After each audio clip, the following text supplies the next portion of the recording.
మీకు మళ్ళీ as usual ఒక కొత్త టాపిక్తో స్టార్ట్ చేస్తున్నాను. ఈ కొత్త టాపిక్ వచ్చేసి మనుషులకు ఉండే లక్షణాలు అన్నమాట. జ్ఞానం ఉన్న వాళ్ళకి జ్ఞానం లేని వాళ్ళకి ఉండే లక్షణాలు చెప్తున్నాను. జ్ఞానం లేని వాళ్ళ దగ్గర ఈ 4 క్వాలిటీస్ ఉంటాయి. ఫస్ట్ క్వాలిటీ ఏంటి తెలుసా? వాళ్ళకి చదువులు ఉండవు. సెకండ్ థింగ్ ఊరి నుంచి వస్తారు. థర్డ్ థింగ్ ఏంటంటే వాళ్ళకి ఆడవాళ్ళు అంటే దేవతలు అని చెప్పేసి ఎగురుతారు. అది మొగనా కొడుకులు అట్లనే ఉన్నారు, ఆడనా కొడుకులు అట్లనే ఉన్నారు. మళ్ళీ వీళ్ళ దగ్గర ఇంకో క్వాలిటీ ఉంటుంది. వీళ్ళకి ఆస్తులు ఇస్తాడు. ఆస్తులు ఇస్తే ఆస్తులు అది ఏంటంటే మా బుర్రతో మేము సంపాదించుకున్నామనే అహంకారం ఉంటుంది. ఆ బుర్రని జీవితంని దేవుడు ఇచ్చినాడన్న విషయం వాళ్ళు మర్చిపోతారు. ఆ దారిలో నడవడమే బంద్ చేస్తారు. మళ్ళీ వీళ్ళ దగ్గర ఒక ట్రిక్ ఉంటుంది. ఆ ట్రిక్ ఏంటంటే నచ్చిందేమో చేయొద్దంటారు, నచ్చందేమో చేయమంటారు. నచ్చింది చేయమంటారు, నచ్చంది చేయొద్దంటారు.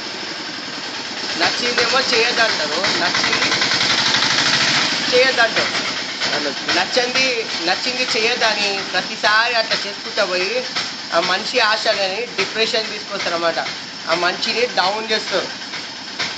ఈ నచ్చింది చేయొద్దు, నచ్చనేది చేయాలి అంటే ఏంటి తెలుసా? గ్రిప్లో పెట్టుకోవడము అంటారు. తల్లిదండ్రులు ఈ ట్రిక్ చేసి పిల్లలని బానిసలు చేసుకుంటారు. ఆడవాళ్ళు ఈ ట్రిక్కుని యూజ్ చేసి బానిసత్వం చేపించుకుంటారు. సమాజము ఈ ఎదవ ట్రిక్కులు ఉపయోగించి బానిసత్వం చేపించుకుంటారు.